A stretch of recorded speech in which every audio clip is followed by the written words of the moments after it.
Hello everyone, welcome to Ansarkari. Today we are taking up the newspaper of 6th of November to help to revitalize education. STEM research demands changes reformation in education system. For example, IITs and other institutions are there where majority of students graduating from these colleges lack basic skill.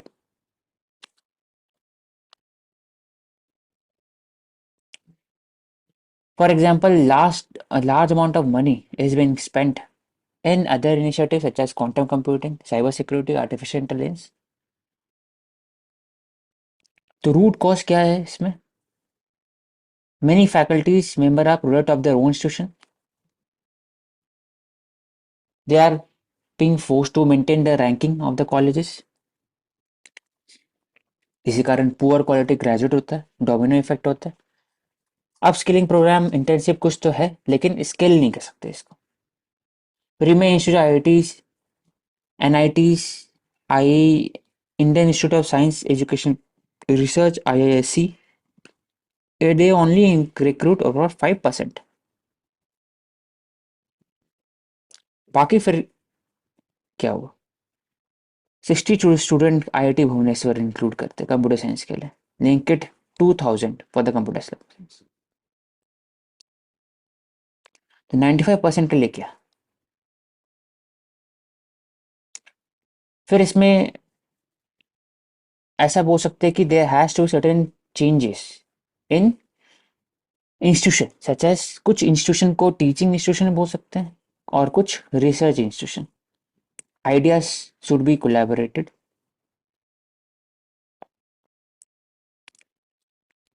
और दूसरा, it should stop ranking the teaching institution and their faculty based on heavily on research output such as paper and patent.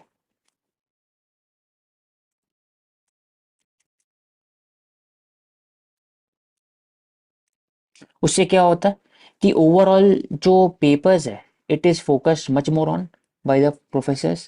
उससे teaching जो quality है वो कहीं ना कहीं degrade हो.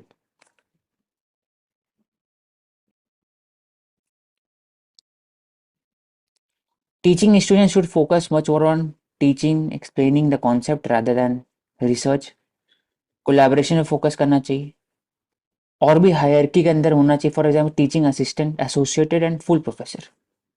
टीचिंग असिस्टेंट एसोसिएट पढ़ा सकते हैं, फुल प्रोफेसर जो है वो रिसर्च और बाकी जगह भी इंक्लूड कर सकते हैं. जैसे ANRF, partnership with acceleratory innovation research programme, already call for initiative.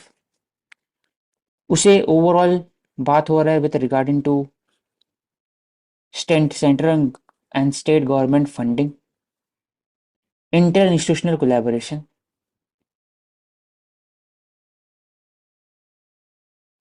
Hyphenated degree ताकि दोनों इंस्टीट्यूशन से लिया जाए. फॉर एग्जाम्पल टीचिंग इंस्टीट्यूशन जो फोकस करते हैं सिर्फ पढ़ाई और उसको उसमें research that focuses on publishing of papers.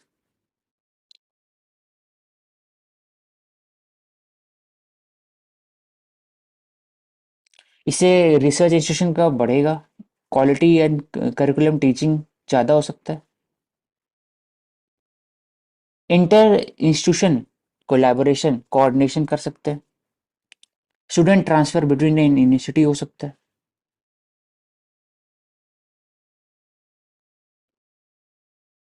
हम्म. और multi dimensional approach, for example arts, humanity और सोशल साइंस को इंक्लूड कर सकते हैं. तभी जाके हायर क्वालिटी टैलेंट और अच्छे तरीके से स्किल्ड हो सकता है. Indian consume lot of processed food. ये दिखाता है कि there is a rise of fatty, sugary, high salt HFSS which is causing obesity. पहले 2.1% ओबीस थे, अभी 3.4% है मात्र 5 साल के अंदर में.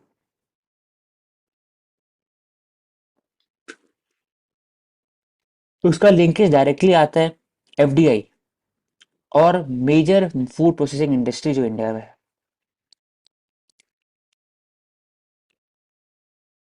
फिर जो बात हो रहा था national multi sectoral action plan of prevention and control of NCD, non communicable diseases, इसको रेगुलेट करने के लिए first we have to focus on advertisement code, journalistic code, prohibition of ads on HFSS. लेकिन कैसे इसको डिफाइन करें HFSS को, इस पर क्वेश्चन उठा था। देयर इज नो डेफिनेशन कि एचएफएसएस किसके अंडर में आते, कितने परसेंटेज होना चाहिए जिसको एफएसएस कहते हैं। तो स्मॉल में प्रैक्टिकल इजी क्या है, बेसिकली ये फ्रंट लेवल के सामने में पता करना चाहिए कि न्यूट्रिशनल क्वालिटी कितना होता है। चिली में ऐसा यूज किया गया, अगर हाई शुगर कंटेंट है उसमें लिखा रहना चाहिए कुछ परसेंटेज देना चाहिए कि अगर इससे ज़्यादा शुगर परसेंटेज है तो आप उस पर एडवर्टाइजमेंट में एक्सपोजर में कम करें, टैक्स करें, एक्स्ट्रा टैक्स लेवरेज होगा on as sugar sweetened beverages. School food regulation, कि स्कूल फूड और वहाँ कैंटीन में और आसपास में there should be a better quality of the food. इसके लिए फूड इंस्पेक्टर का रोल इम्पोर्टेंट है और regulation. How early detection rate affects the survival rate in cancer. Stage 1 में लोकलाइज होता है within the particular tissue organ, ज़्यादा lymph तक नहीं पहुंचा है। स्टेज 2-3 में it has spread from the original tumour to nearby tissue, और metastatic cancer has spread from original to other parts of the body, stage 4। तो survival rate 80 to 99% है stage 1 में। 20 से 25 हो जाता है, वो 1 से 9% हो जाता है मात्र 4 में।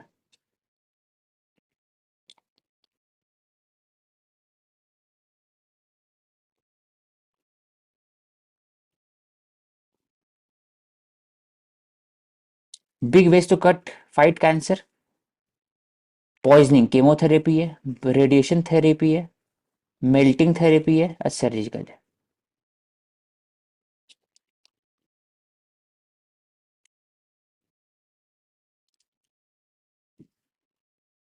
मैं मूर्ख तो नहीं हूँ।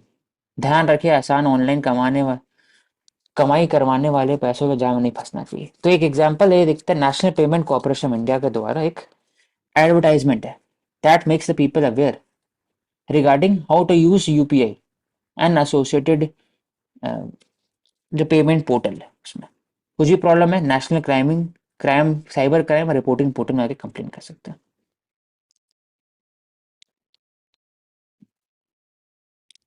तो Russian rocket launches Iranian satellite, because Iran और उनके जो सैटेलाइट है it has been sanction by the western country. तो इंडिया जो लीडर है, 80 से 90% जो सैटेलाइट लॉन्च होता है उसमें इंडिया का रोल रहता है, तो वहां नहीं कर सकते, इसलिए रशियन की तरफ उन्होंने सपोर्ट लिया। India must create leading space firm, says ISRO. तो इसमें स्पेस कॉन्क्लेव में Indian space association industrial lobby है that talks about how the space integration with the private sector as well public sector can be done. तो in space limited हो गया, NSIL हो गया, कैसे कमर्शलाइज कर सकते हैं स्पेस को, और प्राइवेट सेक्टर कैसे इंडिया में है, तो स्पेशलाइजेशन और प्राइवेट सेक्टर पर फोकस कर सकते हैं, यंग टैलेंट थ्राइविंग इकोसिस्टम को प्रमोट कर सकते हैं, तभी जाके जो ग्लोबल स्पेस इकोनॉमी में कंट्रीब्यूशन है 2% है वो 10% से ऊपर हो सकता है। जयशंकर बात करते हैं लॉन्गर रन इंडिया के साथ जो पार्टनरशिप है यूएस का, it is based on strategic interest. तो कोई भी जो जीतेगा उस पर ज्यादा इफेक्ट नहीं होगा, Quad will continue to grow. Regarding the Asian Buddhist summit, first Asian Buddhist summit, और उसके कब हुआ, after the Pali has been declared as a classical language, उसके बाद भी हुआ। तो ये दिखाते हैं how the Asian Buddhist summit, और जो बुद्धिस्ट समिट होता है it is used by the country to promote the ideas of pluralism, tolerance, respect for diversity, as well as it is being used for a soft power for the Southeast Asia। कैसे climate change हो गया और बाकी narrow sectarianism between the society जो कम कर सकते हैं।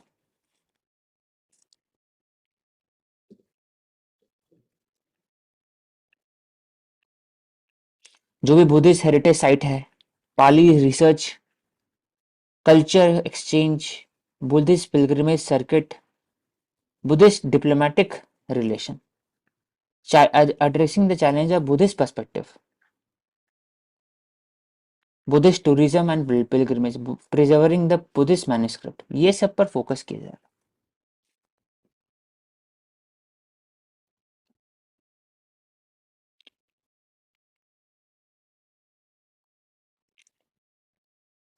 तो इसमें इकोनॉमिक ऑफेंस विंग पुलिस के अंदर ये होता है, that takes on the corrupt bureaucrat और official. They have been booked by Chhattisgarh police economic of offence wing. Anti corruption bureau एक और होता है, under the money laundering act. ED तो है ही, इंपॉर्टेंट इंस्टीट्यूशन है। Supreme Court on Tuesday held that validity of law cannot be challenged for violating the basic structure of Constitution. Three-judge bench. It has upholded the state power to regulate the madrasa. Basic structure doctrine cannot be applied to invalid and ordinary legislation.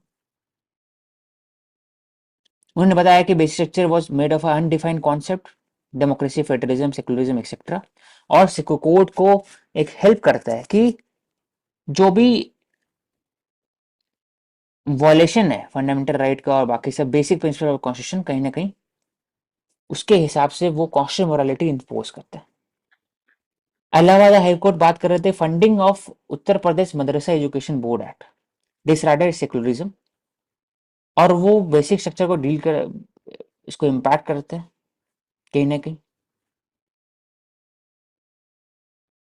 तो इंदिरा गांधी और Rajnarayan case में भी उन्होंने कंसेसिस लिया 1975 में कि basic structure doctrine जो है it is being used after the Keshavananda Bharati case, during the Keshavananda Bharati case, for the first time in Raj Narain to strike down the constitutional amendment.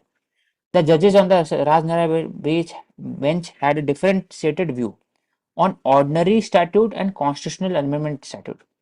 He referred to the observation by the former Chief Justice A.N. Ray that basic structure doctrine to test the validity of the statute would amount to rewriting the constitution.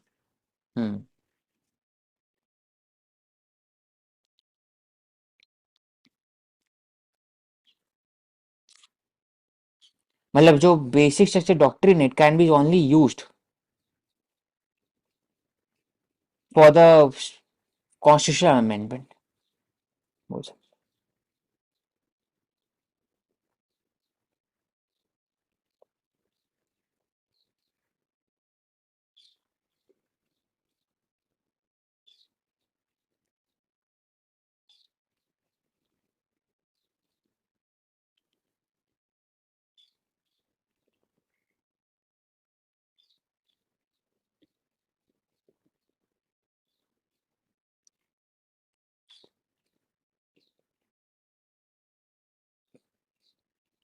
We can say that कि जो doctrine of basic structure है, even that has certain reasonable restrictions when it comes to its application. जैसे यहाँ पे ये case है। Same ही है, वही बात हो रहा है इसमें।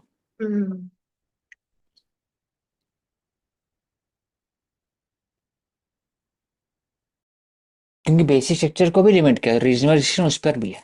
अच्छा, तो वो कॉन्स्टिट्यूशनल अमेंडमेंट यूज हो सकता है। ठीक है। छठ में 4 दिन का डिवोशन होता है, नहाय के प्यूरिफिकेशन प्रिपरेशन, उसके बाद खरना होता है जिसमें प्रसाद और बाकी सब ऑफर किया जाता है छठी मैया को। उसके बाद फिर it is shared with the family members and neighbours. Special offering sugar cane, coconut, fruits, they are arrange the basket, और वो offering it is being carried into water bottle. और सेटिंग ऑफ द सन और during अगला दिन sunrise में भी होता है। तो this showcases how the nature worship it still resides in the country, how the harvest festival plays a very important role in making the festival more and more पूछते हैं नेचर ओरिएंटेड सस्टेनेबल, उसका बोल सकते हैं।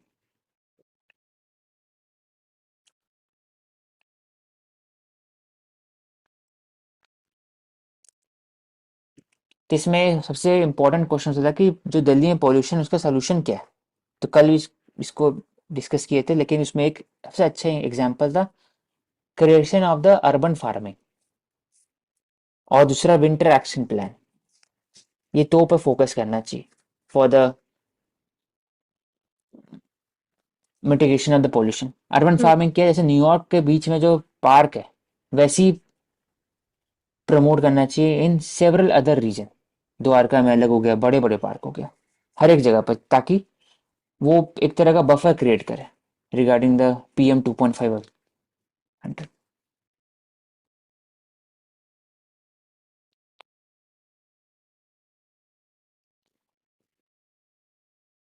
India Canada diplomatic relation. India has accused Canada of acting as safe haven for Khalistani terrorists and sympathy and pandering to the Sikh vote। और कहीं ना कहीं जो एयर इंडिया बॉम्बिंग हुआ था वहां पर भी कनाडा का जो स्टैंड रहा है, it is not very vocal और it not very proactive. India बार बार हाईलाइट किया कि जो भी इश्यूज है it is arising from the Canada, तो उस पर जो कनाडा का स्टैंड रहा है वो हमेशा से ही एक सपोर्टिव नहीं रहा। 2% पॉपुलेशन है लेकिन पॉलिटिकल क्लाउड फार डिसप्रोपोर्शनेट है because of geographical country concentration. कुछ ही जगह पर 4 सिख मिनिस्टर है। तो ट्रूडो का जो लिबरल पार्टी है उनको सपोर्ट मिला है, आउटसाइड सपोर्ट। ट्रूडो ने बात किया कि एविडेंसेस है, लेकिन ऐसा उनने रखा नहीं सामने में कि एविडेंसेस क्या है। प्लस ट्रूडो जो गवर्नमेंट है उनको क्वेश्चन किया जा रहा है on the basis of Chinese interference in the Canadian election. Foreign interference has been constituted by the Canadian government. Accusation such as this could bolster its weak image. That is why he is going after India to pander the Sikh vote as well as to gain momentum against the country.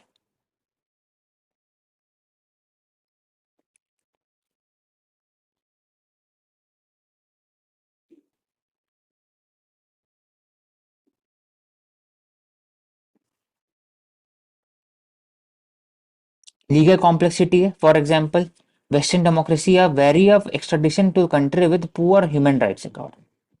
Political dissenter and opponent are jailed for prolonged period without criminal culpability.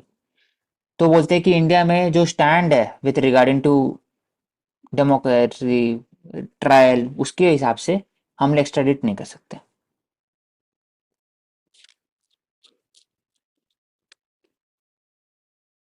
Only 6 wanted individual has been extradited to India from Canada, सिर्फ 6। India has not manage to secure extradition of Mehul Choksi, Nirav Modi, Vijay Mallya, 3 from UK जिसका दोस्त है। दूसरा, media का role में भी जो Khalistani diaspora politics है उस पर क्वेश्चन उठता है with regard to western hypocrisy, जिसमें जो प्रोक्लेम्ड सेपरेटिस्ट है वो उनको बैठाते हैं पैनल में और उससे डिस्कस करते हैं।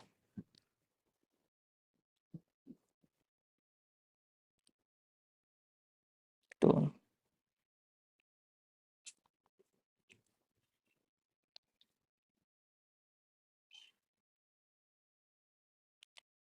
आधार biometric data access will aid forensic. Aadhaar act जिसको बात की with permission disclosure of certain information under the order of the court and not inferior to that high court जज।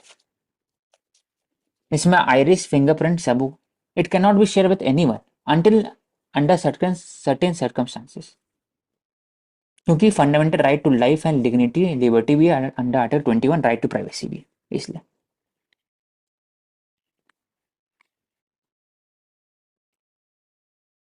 लेकिन एट द सेम टाइम अगर कुछ cases होता है, for example diseased individual who are unknown, कोई body को claim नहीं कर पा रहा, those who are from the economic disadvantage background, जहां जहां पर एडॉप्शन का इशू होता है फॉस्टर पेरेंट का इशू होता है, जहाँ पर क्रिमिनल फोरेंसिक में इशू होता है, अनआइडेंटिफाइड बॉडीज होता है, बच्चे गुम हो जाते हैं, उनको मिलवाना होता है अपने पिता से और माता से। हिट एंड रन केसेस हैं विदाउट आइडेंटिफिकेशन, उनके पास मोबाइल फोन नहीं है, तो वहां पर आधार को यूज कर सकते हैं। उसके अलावा बाकी चीज भी है, photograph, body, tattoos etcetera.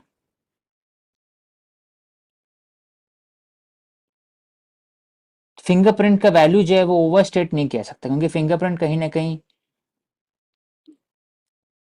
Change हो सकता है अगर कोई सॉल्यूशन के अंदर में है या बाकी जगह में। तो आधार को हम लोग यूज कर सकते हैं, आईरिस स्कैन होता है इसलिए इसमें। लेकिन प्रॉब्लम इसमें क्या, डिटेशन का इशू है।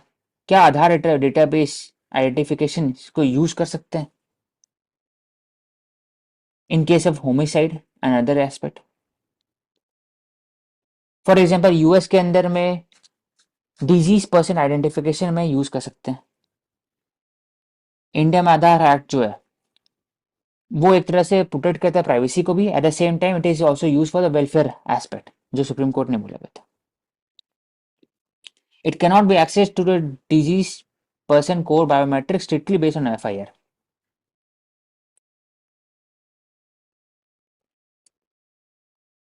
मतलब कि इसको कर सकते हैं, एफआईआर अगर हुआ है, अगर आपको पता नहीं चल पा रहा है, लॉस्ट पर्सन है या लॉस्ट चाइल्ड है, उसको आधार कार्ड यूज कर सकते हैं।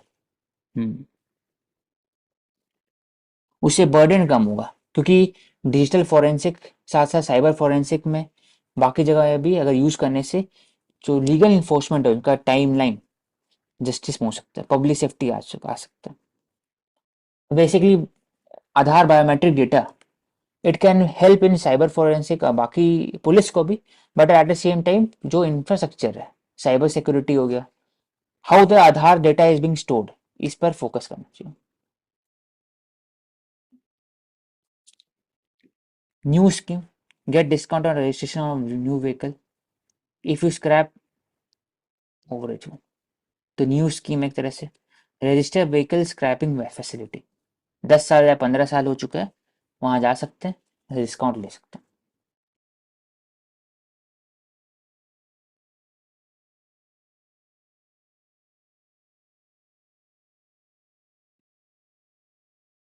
The only justification for looking down on anyone is that you are going to stop and pick them up.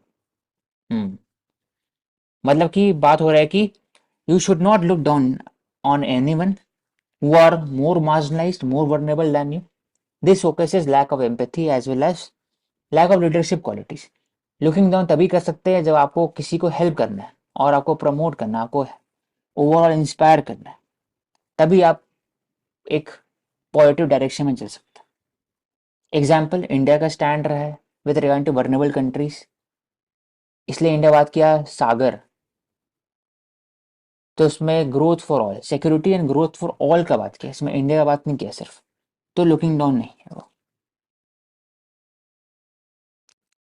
A new deal for Indian businesses, तो राहुल गांधी जो leader opposition है उन्होंने critic किया, तो उसको भी देख लेते हैं। ब्राइबिंग, और पहले बात की कि ईस्ट इंडिया कंपनी कैसे इंडिया में massive wealth, unequal wealth creation बात की, तो lack of business have been decimated, monopoly के कारण प्रॉब्लम हो रहा है, ईडी रेड हो रहा है, सीबीआई रेड हो रहा है।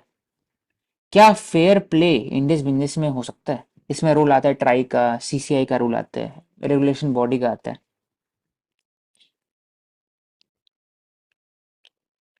Lenskart provide employment to thousands of across the India. Zomato, coffee, PhonePe, Haldiram etcetera home grown company है, इनोवेटेड है। लेकिन इसे बात हो रहा है कि कंपनी का तो ठीक है, लेकिन इन्फॉर्मल सेक्टर क्या, मनरेगा क्या, राइट टू फूड के बारे में क्या, लैंड एक्विजिशन बिल के बारे में क्या?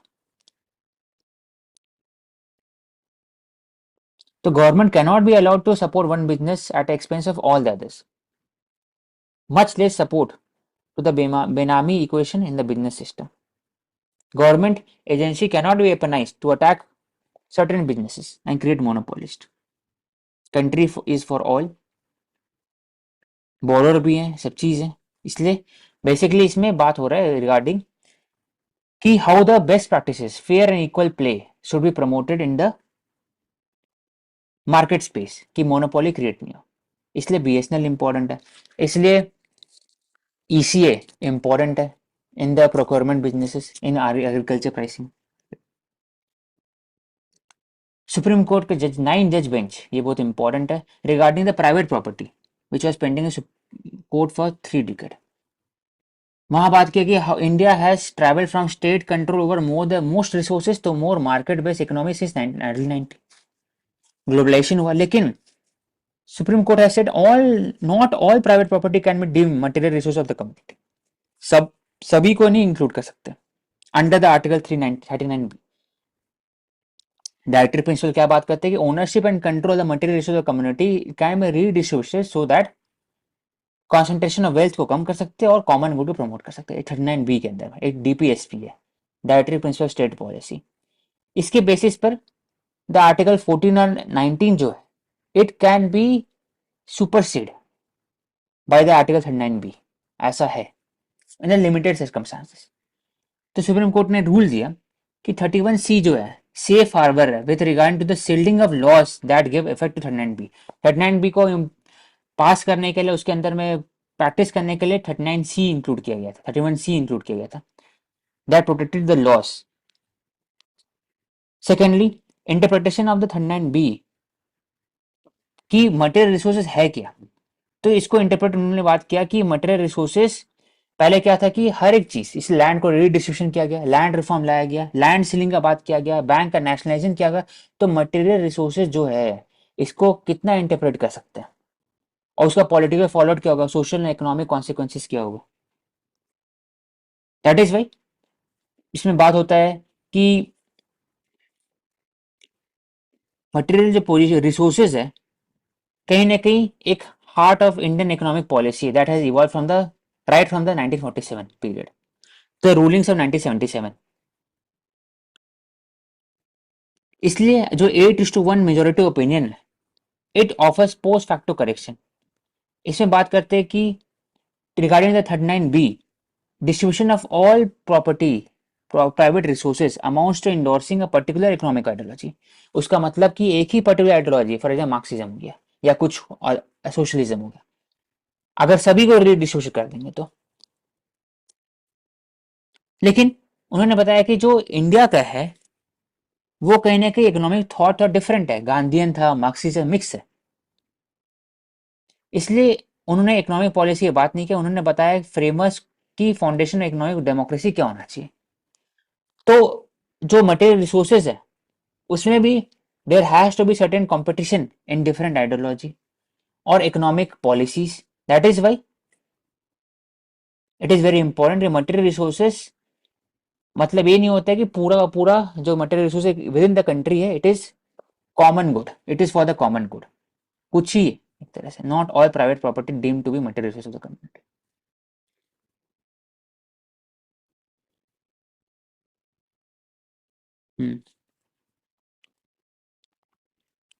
सिमिलरली एक और एक जजमेंट दिया गया अभी, सुप्रीम कोर्ट ने वर्डिक्ट दिया 3 जज बेंच में कि लार्ज अमाउंट ऑफ, पहले क्या होता है इलाहाबाद हाईकोर्ट ने बोला था कि उत्तर प्रदेश के जो मदरसा एक्ट थे it is violative of the Indian constitution, basic structure of Indian constitution because it is violating the principle of secularism.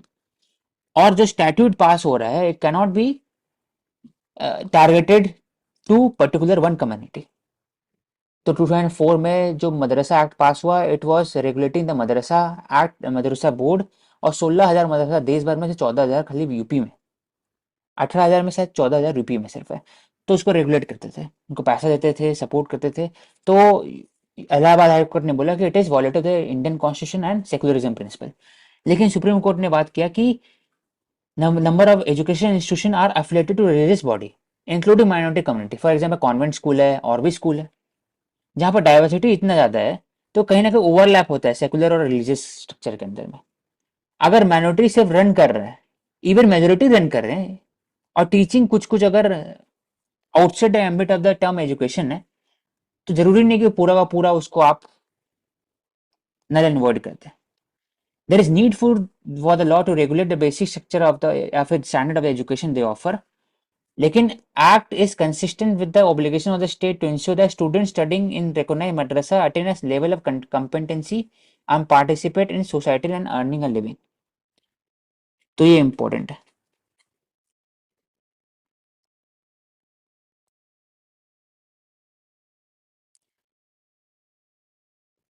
हाँ, इसे बताया कि सुप्रीम कोर्ट का स्टैंड और रहा है कि government has the obligation to provide better quality education, और दूसरा जो एजुकेशन प्रोवाइड हो रहा है मदरसा के अंदर में उसको भी रेगुलेट करे कि साइंटिफिक तरीके से बात हो, मोर अफोर्डेबल हो, ताकि बच्चे जो पढ़े लाख्स ऑफ स्टूडेंट उनको डिसइंफ्रेंच या फिर उनको रिमूव नहीं किया जा सके.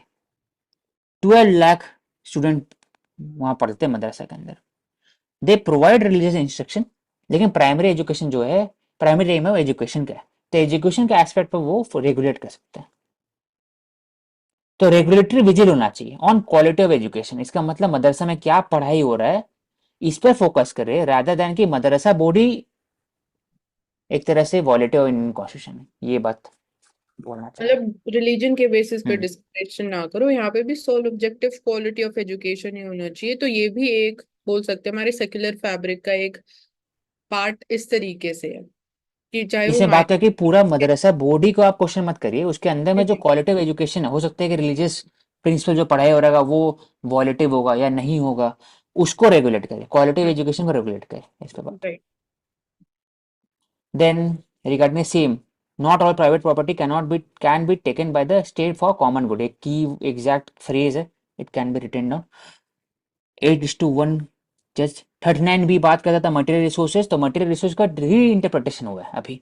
पहले मटेरियल रिसोर्स मतलब पूरा, लेकिन अभी बात हुआ कि मटेरियल रिसोर्सेज उन्होंने पोस्ट फैक्टो जजमेंट दिया कि जो मटेरियल रिसोर्सेज की बात हो रहा है पहले के हिसाब से, it was talking about only one economic ideology, कि आप पूरा को इंक्लूड कर रहे हैं. एक तरह से मार्क्सिज्म या फिर इंडिया, उन्होंने बात की कि इंडिया में कोऑपरेटिव मेथड, यहाँ पर गांधीयन भी है, मार्क्सिज्म है, मिक्स है.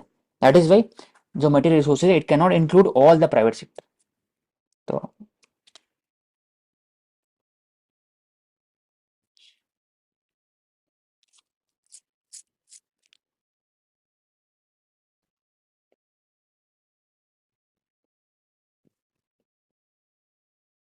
री इंटरप्रिटेशन ऑफ इकोनॉमिक आइडियोलॉजी उन्होंने किया, which prioritizes acquisition of private property by state is beneficial for nation. ये बेसिक आइडियोलॉजी का फ्रेमवर्क था कि जो भी प्राइवेट प्रॉपर्टी को उठा रहे हैं तो आप बेनिफिट हो तो नेशन है, जरूरी नहीं ऐसा नहीं है. तो फ्लेक्सिबल इंटरप्रिटेशन दिया गया. Neither can there be a canonization of socialistic policy non largest fair. तो मिक्स्ड है India. That is why India में इसमें भी मल्टीपल मल्टीपल रिसोर्सेज पर भी मल्टीपल इंटरप्रिटेशन हो सकता है. It should B it promoting economic diversity and democracy rather than focusing on economic one particular economic ideology. उसमें भी डाइवर्सिटी होना चाहिए.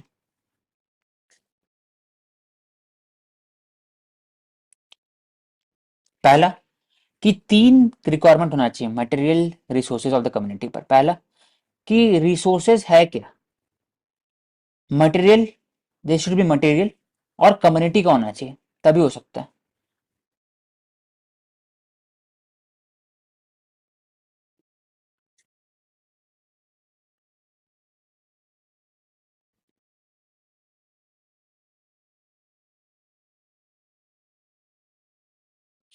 उन्होंने बताया कि they have refer to India economic growth from 1950-60, जहां पर इंपोर्ट सब्सटीट्यूशन, हेवी इंडस्ट्रियलाइजेशन और कहीं से कहीं सोशलिस्टिक रिफॉर्म लाया गया था. लेकिन उनका आइडियोलॉजी तो चेंज हुआ, मार्केट बेस्ड रिफॉर्म आया, लिबरेशन आया. तो इसमें बात हुआ कि Justice Iyer doctrinal error, basically उन्होंने पोस्टुलेट किया rigid economic theory, constitution are the custodian of the constitution electorate, और कहने के इकोनॉमिक डॉगमा पीछे ला दिया गया था. हम ये बोल सकते हैं जैसे इकोनॉमी में भी हमें मिक्स्ड इकोनॉमी का स्ट्रक्चर फॉलो किया है, तो यहाँ पे भी in case of property and ownership यहाँ पे भी मिक्स नेचर है, जैसे आप बोल ही रहे हो कि हम्म. सोशलिज्म और लजीज फेयर का मिक्स होना चाहिए। और जो मटेरियल रिसोर्सेज है इसका interpretation should be promoting the economic, not economic particular economic ideology but also but economic democracy. तो ये कीवर्ड था कि इकोनॉमिक ड्राइवर्स डेमोक्रेसी प्रमोट करता है constitution of India, particular economic ideology को प्रमोट नहीं करता है. तो थ्योरी जो है सिंगल थ्योरी में आप इनको इंक्लूड नहीं कर सकते हैं पूरा, इसलिए मिक्स है. ट्री फेलिंग इन दिल्ली, तो एफएसआई रिपोर्ट वो जाता है और हर एक ट्री को मार्क किया जाता है, क्योंकि रिकॉर्डेड फॉरेस्ट एरिया होता है, आउटसाइड फॉरेस्ट एरिया होता है। तो कहीं ना कहीं अंडर रिपोर्टिंग, मिस रिपोर्टिंग के कारण ही प्रॉब्लम होते हैं पूरे। तो tree felling, it is it is accounted by the government and how to circumvent it। तो पहला बात है कि कैंपा के अंदर सपोर्ट मिलना चाहिए, फंडिंग हो गया। दूसरा कि आप only the trees which is very crucial, उनका हेरिटेज भी है, तो वहां पर फॉर एग्जाम्पल गुवाहाटी के केस में वहां पर उसको आप नहीं काटेंगे जाकर।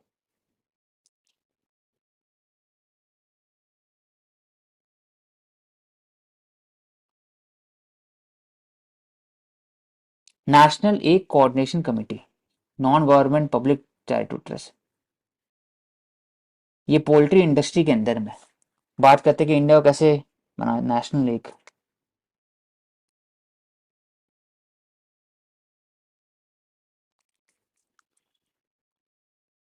It is association of poultry farmer, 25 या से ज्यादा मेंबर। तो when we are discussing livestock rearing and national एक कोऑर्डिनेशन कमेटी इंक्लूड कर सकते हैं इनका। इनका प्राइसेस है कि मार्केट डिटर्मिनेशन होना चाहिए, प्रमोशनिंग एक ट्रेड एक फार्मिंग, टेक्नोलॉजी होना चाहिए, कैसे बेटर हाइजीन प्रैक्टिसेस प्रमोट कर सकते हैं। पॉलिटिक्स सेकुलरिज्म, तो सुप्रीम कोर्ट डायरेक्शन जो था अभी 8:1,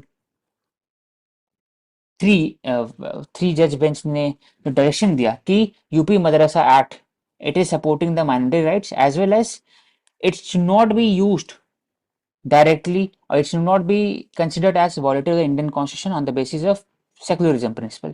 क्योंकि और भी इंस्टीट्यूशन इंडिया में है that is on the basis that is run by the majority as well as minority, DAV हो गया, कॉन्वेंट स्कूल हो गया। तो इस पर क्यों क्वेश्चन उठाते हैं आप। दूसरा कि एक तरह का पॉजिटिव सेकुलरिज्म है, क्यों, क्योंकि you have to promote equity as well as equal distance as well as equal support to all the religion. तो मदरसा एक्ट के अंदर में आप रेगुलेट कर सकते हैं एजुकेशन सिस्टम को, rather than terming it violative the Indian constitution. तो इक्वल ट्रीटमेंट एक पॉजिटिव कॉन्सेप्ट है जो इंडिया फॉलो करता है, ला सीते नहीं है as compare to French secularism, that is separation of church and state.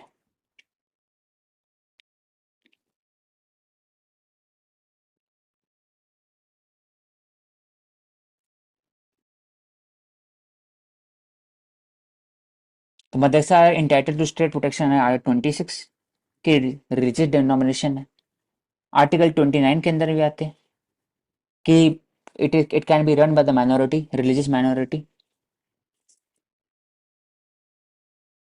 तो रीजनेबल रिस्ट्रिक्शन इम्पोज किया गया था, इसीलिए इम्पोज किया गया कि मदरसा एजुकेशन को अगर बंद करेंगे तो कहीं ना कहीं आर्टिकल 21A इम्पैक्ट होगा।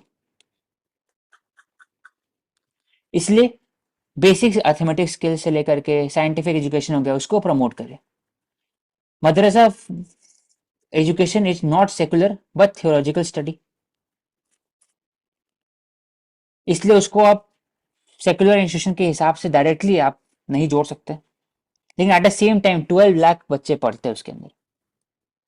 तो जो रिलीजियस डॉक्ट्रिन पढ़ाई हो रहा है या जो सेकुलर एस्पेक्ट में पढ़ाई हो रहा है, तो सेकुलर एस्पेक्ट में इसको रेगुलेट कर सकते हैं, रिलीजियस एस्पेक्ट में इसको रेगुलेट करते हैं ऑन द बेसिस कि वो 25 से लेकर 29 के अंदर में it is violating on that amount और not. For example public health, morality and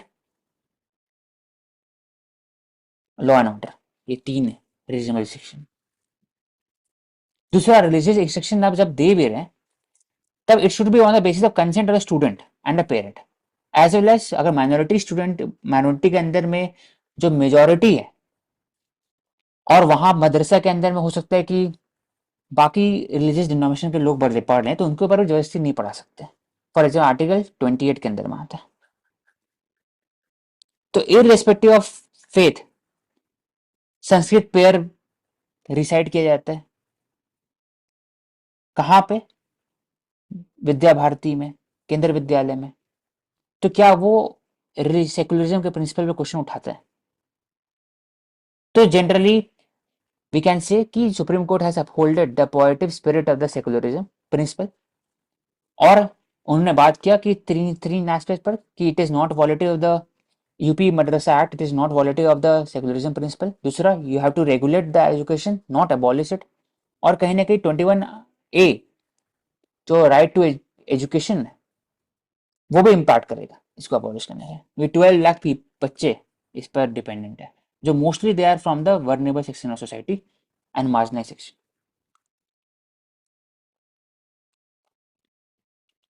regarding Indian Pakistan relationship, इसमें इन्होंने क्वेश्चन किया है रिगार्डिंग कि how India and Pakistan can cooperate on pollution, climate challenges and etcetera.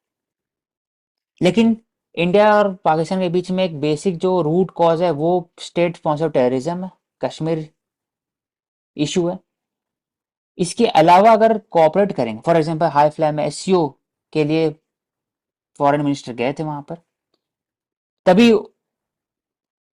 कहीं ना कहीं वहां से बात स्टार्ट हो सकते हैं on the cricket diplomacy, Bollywood, people to people exchange. लेकिन इंडिया का क्लियर स्टैंड रहा है कि एससीओ समिट प्राइमरी गोल था, it was not a bilateral visit. तो we have to focus on solving the basic core issue, इसलिए यहाँ पर फंक्शनल अप्रोच यूज नहीं हो सकता। यहाँ पर एक तरह से कोर इशू ही सॉल्व नहीं हो पा रहा है। जब तक Pakistan will act on terrorism, then only other aspect can be solve, can be taken initiative by the India. For example Indus water treaty, sea level rise, climate change, trade aspect हो गया, culture connect, Kartarpur corridor हो, शक्ति पीठ जो PoK के अंदर में, air shade और पॉल्यूशन कैसे कंट्रोल कर सकते हैं, स्टबल बर्निंग वहां पर भी होता है, वहां से भी आता है, तो वो उस पर एक बात होता है। That is we need collective action by both the country, and top leadership के अंदर में कहीं ना कहीं नेगोशिएशन और अकोमोडेशन होना चाहिए ईच अदर आइडियाज। लेकिन जो बेसिक रूट कॉज टेररिज्म, उस पर अगर जब तक बात नहीं करेंगे तब तक ये सब सॉल्व नहीं हो सकता।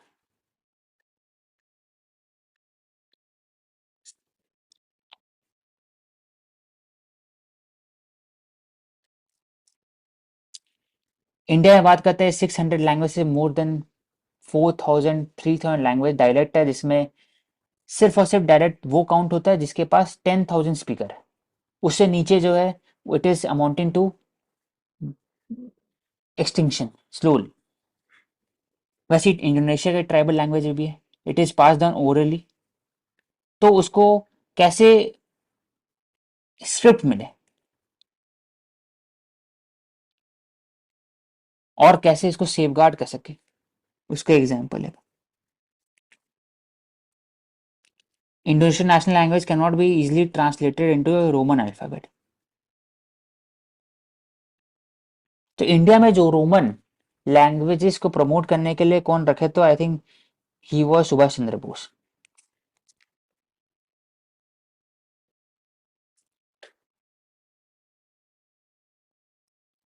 How dedicated freight corridor are adding to GDP growth, boosting rail revenue. तो rail revenue it is mostly from the freight corridor 90%, 10% passenger, और पैसेंजर में 60,000 करोड़ का घाटा होता है हर साल।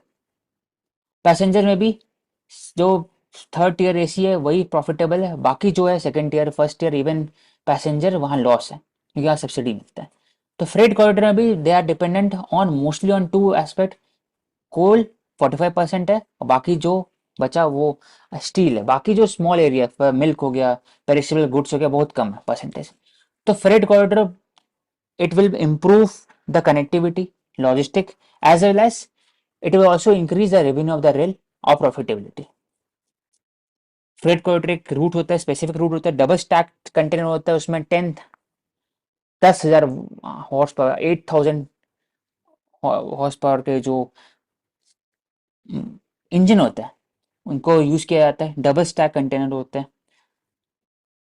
डेडिकेटेड फ्रेट कॉरिडोर को कनेक्ट किया जाता है पोर्ट से, interport as well as hinterland से भी, जैसे JNPT हो गया to Dadri. or feeder route for with the coal mining, thermal power plant, etc. 94,000 crore have been spent on execution of DFC project, excluding land acquisition cost. सिर्फ construction cost है.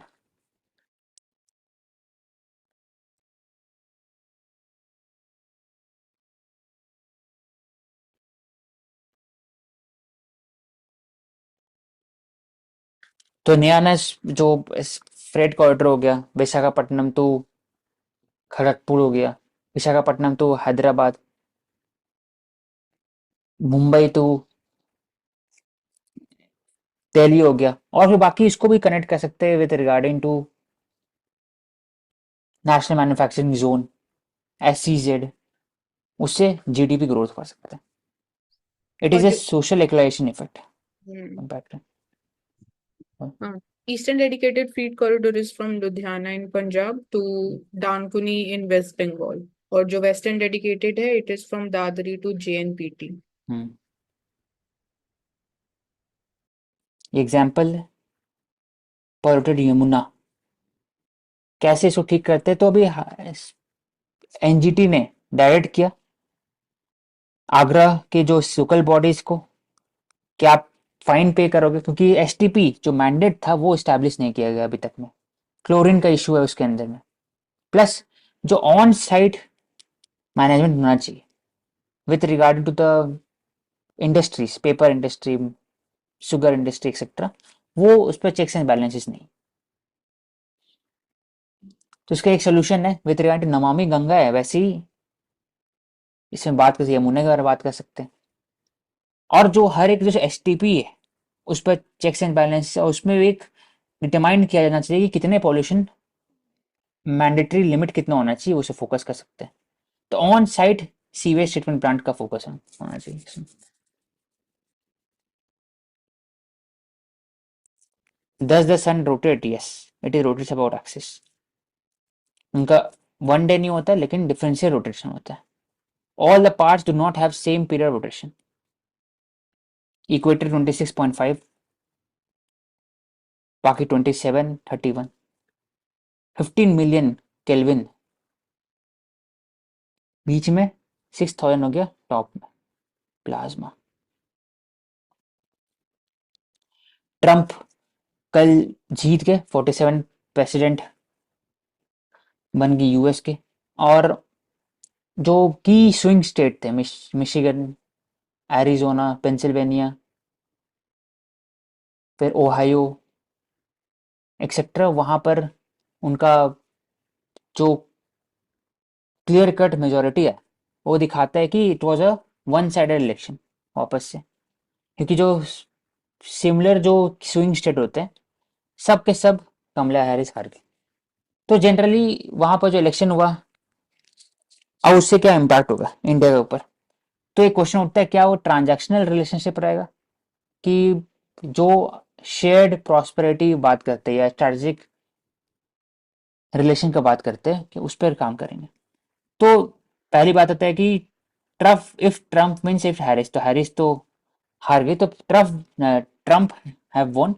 तो उसमें जो टैरिफ होगा वो कहीं ना कहीं इंडिया के ऊपर बढ़ेगा. इंडिया और चाइना और बाकी सब जो डेवलपिंग कंट्री उनके ऊपर क्लाइमेट चेंज है उससे रिलेटेड जो एस्पेक्ट है उस पर आएगा focus.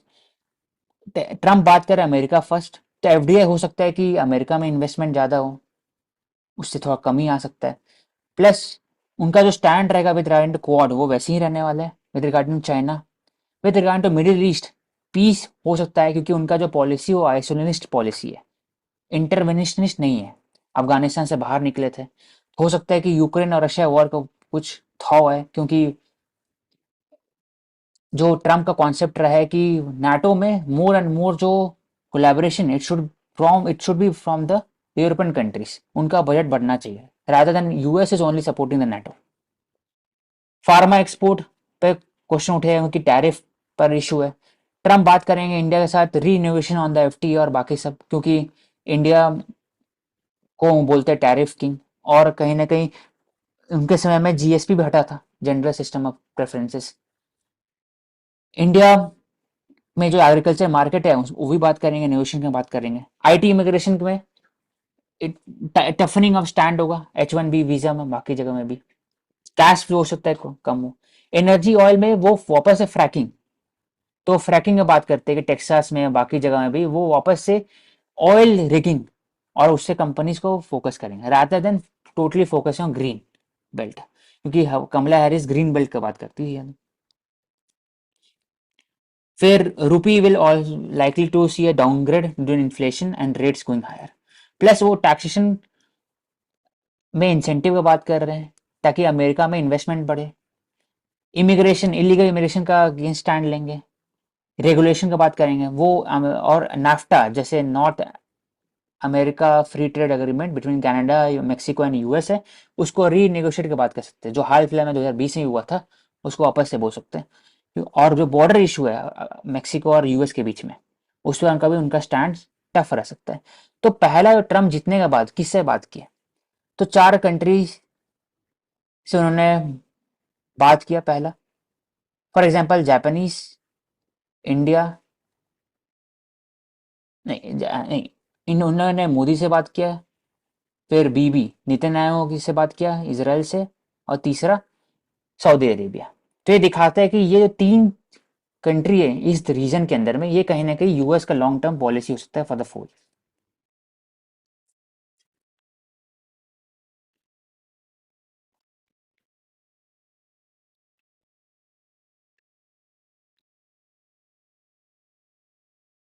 Question on China, China पर उनका स्टैंड टफ रहने वाला है, क्योंकि it has explicitly frame Beijing as a threat.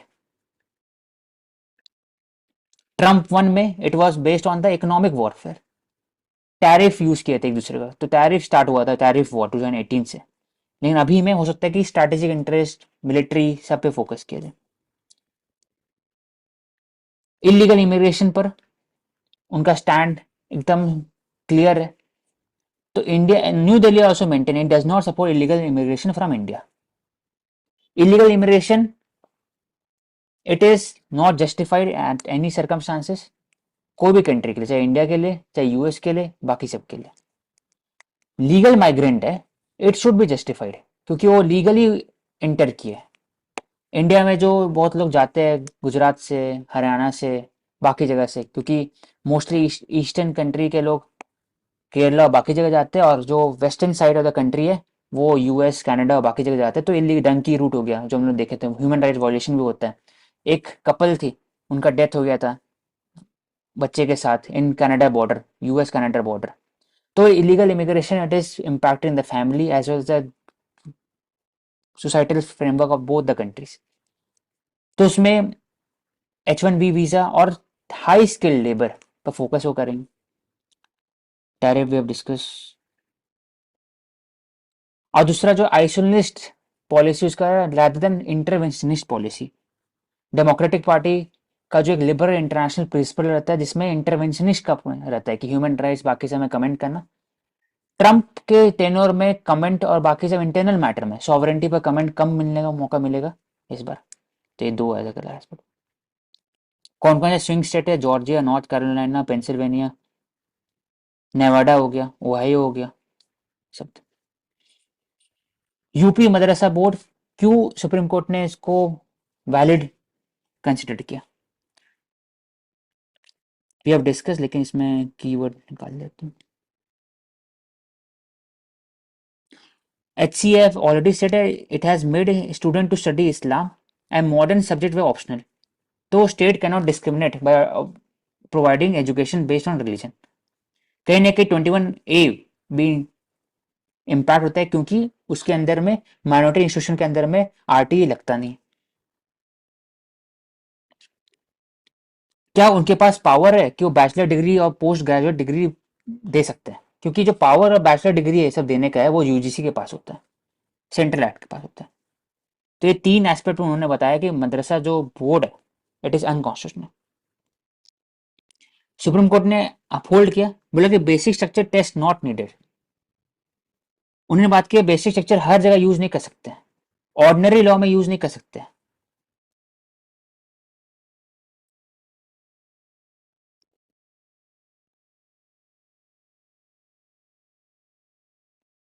State can regulate madrasa. The regulation is important rather than abolition.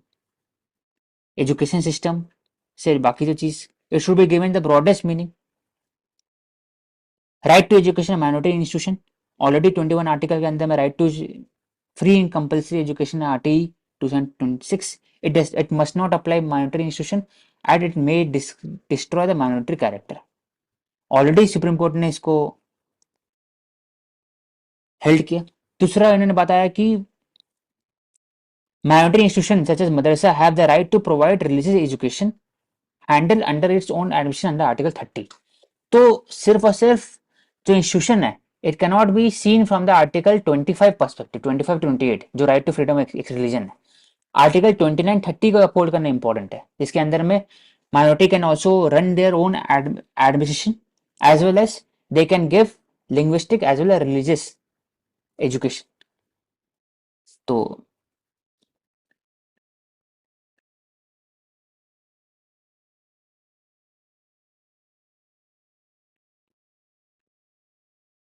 फिर दूसरा बात क्या कि रिगार्डिंग की जो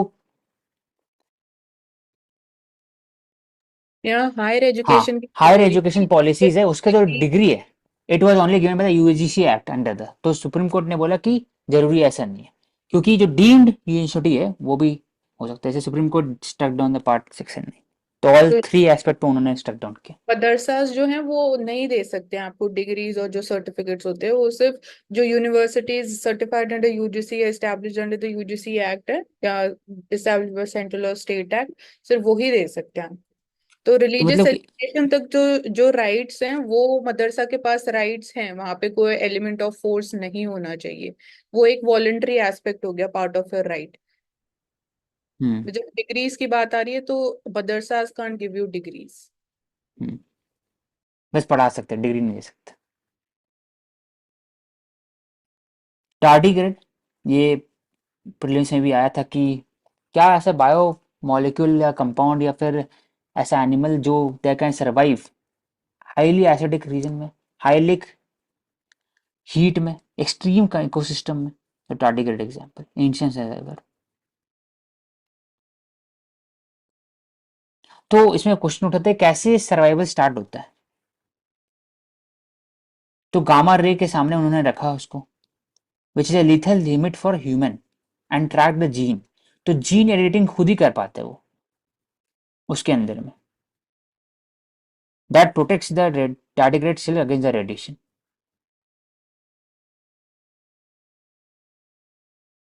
तो इसको क्या यूज कर सकते हैं, तो इनका जो स्टडी से बता ला सकते हैं कि जीन में खुद से एडिटिंग कैसे होता है बॉडी के अंदर में, खुद कैसे ऑगुमेंट करते हैं. इसको यूज कर सकते हैं कैस क्रिस्पर 9 में, और इसको रिपेयर कर सकते हैं कुछ पर्टिकुलर जीन को, उसको प्रोसेस को जान सकते हैं, और उसको body therapies, protein vaccine, antibodies, enzyme use कर सकते हैं to treat the diseases.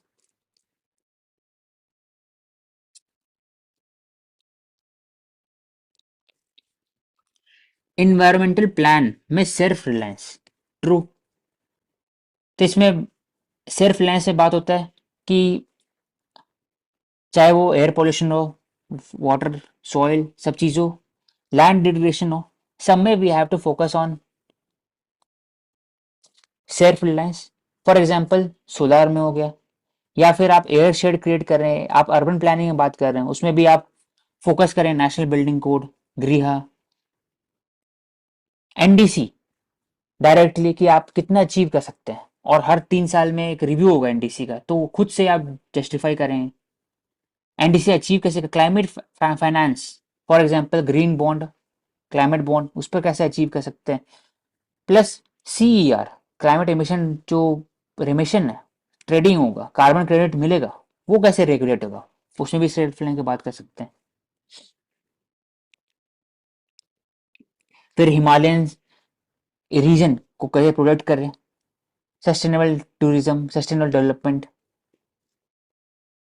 Adaptation mitigation, social equity, for example heat action plan, heat wave से कैसे डील कर सकते हैं, सब में सेल्फ रिलायंस जरूरी है.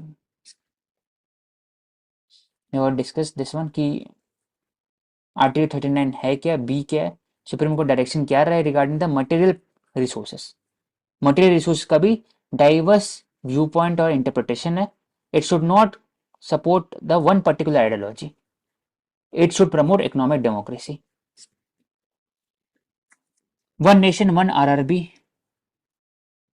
तो अभी अगर बोला जाए तो इंडिया में पिछले कुछ सालों से 10 साल से there has been rationalisation of the legal aspect in financial area.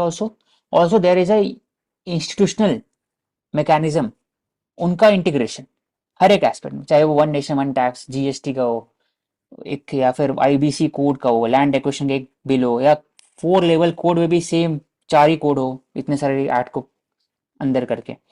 तो ऐसे इसमें बात हो कि हर एक आरआरबी के पास एक एक ओवरहेड एक्सपेंसेस होता है, टेक्नोलॉजी कम यूज होता है. तो उसको कैसे इसको हम लोग और अच्छे आर्गूमेंट कर सकते हैं. तो हर एक स्टेट के अंदर में एक बैंक ऐसा होना चाहिए that can focus on capital base expansion. और आरबी का जो गोल रहता है with regarding to the rural development, उसका ट्रांसफर एसएफएससी के साथ काम करने वाला बात. उसके बाद फिर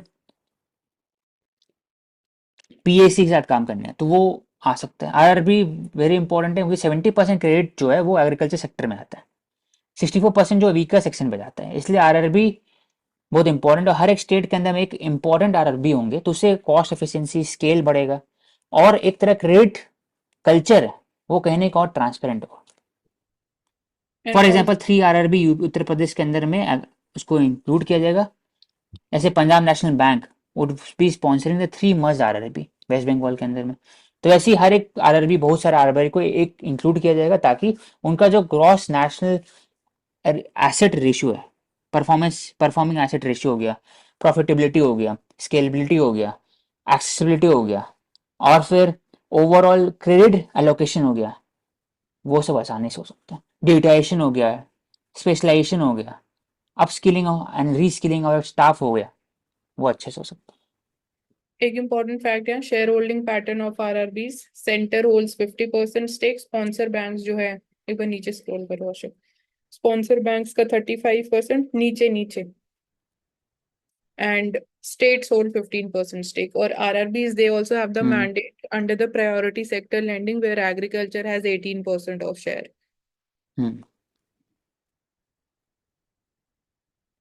five-fold rise in silver import क्योंकि सोलर पैनल इलेक्ट्रॉनिक मार्केट बोला जा रहा है कि silver will become new white gold type बनेगा इन 2030-40 क्योंकि सोलर पैनल सेमीकंडक्टर बाकी जगह में silver it is being used क्योंकि silver is has the highest conductivity after the copper. तो सिल्वर को यूज किया जाता है फॉर द सेमीकंडक्टर इंडस्ट्री बाकी जगह में. तो इंपोर्ट इज इंक्रीजिंग. तो Also लिखा है कि returns from silver has surpassed those from gold. तो gold को ज्यादा यूज करते हैं as a hedge against the risk and losses. Silver में it is because of the demand in different sectors or the critical and emerging sectors. Energy demand 35% बढ़ा है. It will triple by 2035.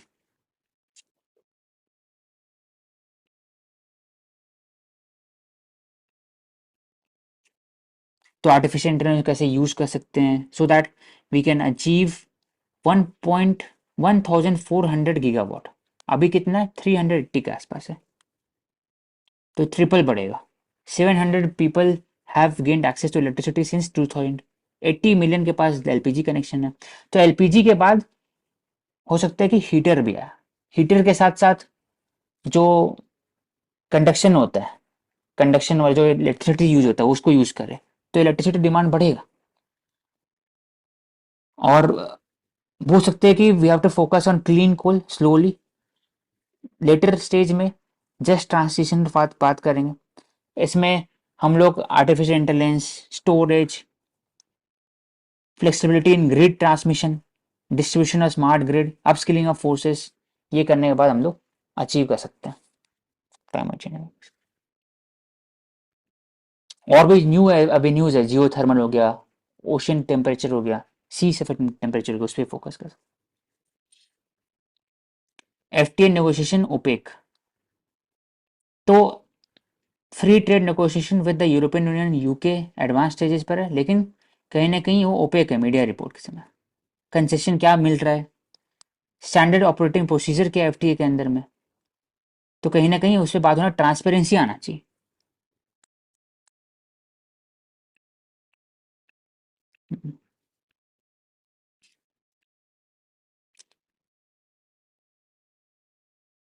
Lack of transparency, formulation of agreement, क्योंकि अगर FTA transparent होगा तो already there would be a negotiation as well as there would be a deliberation on certain kind of issue, क्या वो सच सही है कि गलत है इन इंडिया, लेकिन वो ओपिक रहता है जनरली। पब्लिक डिस्कोर्स, इसे बेटर अप्रोच हो सकता है, स्टेक होल्डर कंसल्टेशन हो सकता है एफटीए के अंदर में, असेसमेंट बेटर हो सकता है, पब्लिक डोमेन में इंफॉर्मेशन पुटअप होने से और अच्छी तरीके से एफटीए साइन कर सकते हैं। प्रीवियस एफटीए कैसा था, अभी कैसा है, वो उसको हम लोग कंपेयर कर सकते हैं।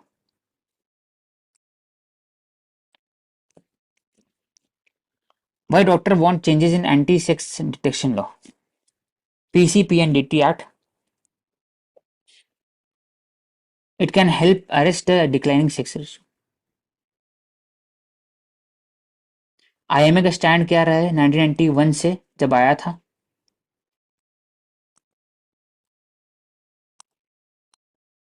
National Inspection and Monitoring Committee. IMA is worried about the act. Then it exposes the wrongdoer end of medical fraternity. Expose your own member and take disciplinary action against them. तो बात होता है that bans the use of the sex selection technique and prevent the misuse of prenatal diagnostic technique for sex selective abortion. Act mandate करता है compulsory registration of all diagnostic laboratory, genetic counselling centre, genetic laboratory etcetera, prohibition of communication of sex of the fetus and maintenance of record.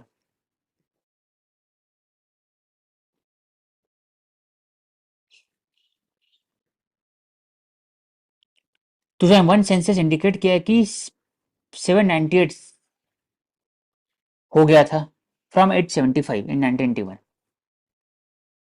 तभी बेटी Bachao Beti Padhao campaign, Haryana submitted to supreme court that SRB have improved sex ratio have improved 917, in all India में भी improve किया गया। तो I am तो इनने बात किया कि called for legalizing the gender determination test, arguing the ban has not significantly impacted the India's skewed ratio. It is used to wrongly harass the doctor for technical lapses, incorrect filing of forms. Not filing of form of PCP and DTT is considered to be equal to female fetus. Doctor not filing of F form properly are given the same punishment as someone who doing the sex determination test.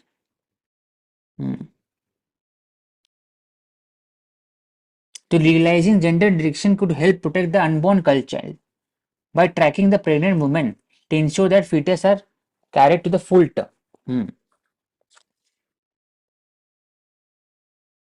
उससे clandestine इंडोस abortion जो होता है वो कहीं ना कहीं कम होगा।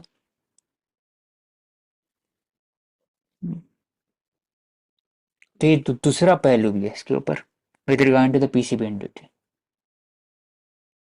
पर इंडिया में क्वेश्चन नहीं उठता अगर हम इसको लीगलाइज कर देंगे क्या really it will actually lead to safeguarding the foetus if it is a girl child और नॉट, उस चीज को कैसे इंश्योर करेंगे?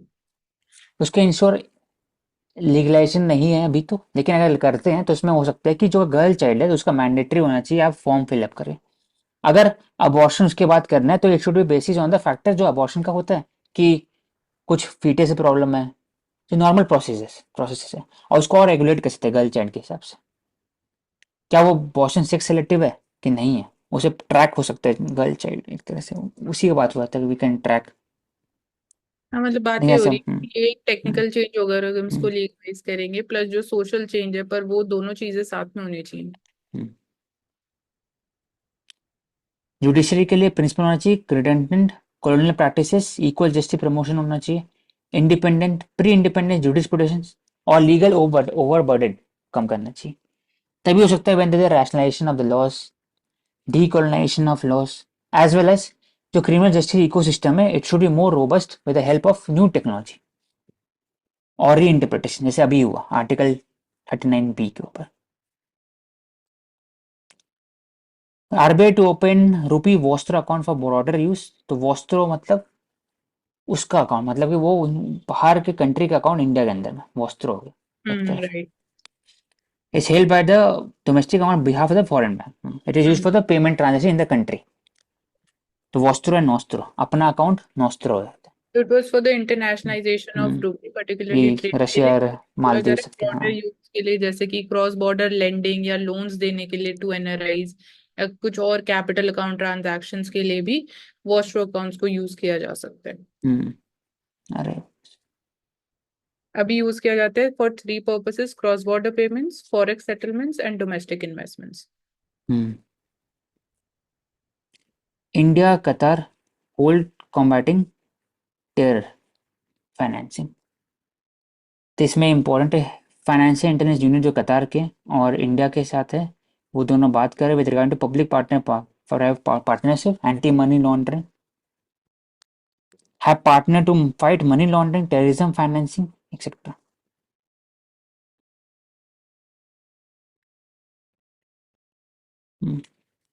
तो ये कहते हैं मिडिल ईस्ट के साथ और बाकी फिर कतार के साथ भी, जिसके साथ रिलेशनशिप के बीच में इशू हुआ था, उसके साथ भी आप कैसे टेररिज्म और सर्टेन फंक्शनल अप्रोच अचीव कर सकते हैं। I think I finished. का प्रोग्रेस देख सकते हैं, जैसे इसमें FATF में India is now under this regular follow up category, तो this is a kind of a distinction which is enjoyed by other countries like UK, France and Italy. So we have achieved this level of technical compliance. Thank you everyone. We will take up next set of important articles for sustained discussion on topics that is very important for exam. Do subscribe to Answer.